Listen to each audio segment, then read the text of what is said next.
what was shared with people with LucasArts. Though I will say, one thing about this, and there's been a lot of, controversy with Star Wars fans over what's canon and what isn't, and, the Disney file. And I think I was just, because this project was our entire lives, and I mean, I think I gave myself ulcers at one point working on this thing because it was such a huge undertaking and very stressful, and it was that way for a lot of people.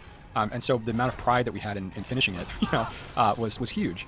But that was almost to the point where it was hard to kind of have any perspective about, well, actually, if you make a game where the Force can pull a Star Destroyer out of the sky, you're kind of breaking Star Wars fundamentally. In a big way. It makes for a great video game. Like, it really is so fun to play as a video game. But, as far as a story, like, the idea of a Secret Apprentice is really strong. That's compelling. The ideas in here and a lot of the better ideas in here have been recycled into what is now considered canon through the Clone Wars. Sorry, what were you going to say? Yeah, Clone Wars and Rebels and stuff like that. But, that was one of the things when Hayden was originally pitching to George, the idea was, let's do a Star Wars game where everything is overblown and cranked up to 11, and the Force, is cranked up to 11. So they were looking for like a superhero game, right? And right. That's why there was an idea of doing a Wookiee game, because like, like a badass Wookiee because throwing people away. Yeah. There was a Hulk game that had come out around that time that was really, really fun.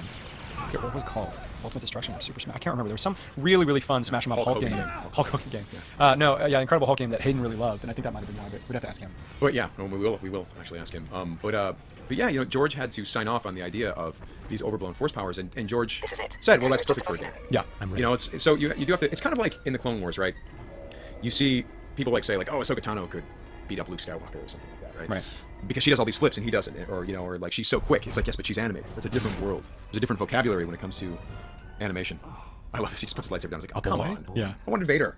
That's the first little cinematic piece I ever mixed. This is the piece that I started with. Really? Yeah, setting up everything.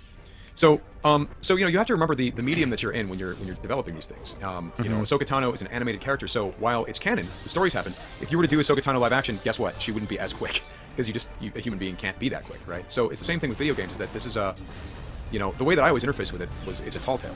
That he did something to that Star Destroyer. Maybe he didn't bring it down, but maybe he guided it, or something happened with that Star Destroyer. The legend is that he pulled it down with the Force. Because again, in this game, if you watch, like all of the Jedi have suitably over the top force powers. Like this thing, when did a Jedi raise his shields and then do this? I mean, Vader kind of did this in The Empire Strikes Back, but not like this. Yeah, this is Unleashed. It's the Force Unleashed. The Force Unleashed. That was the whole idea, is that it was going to be this completely over the top, overblown thing.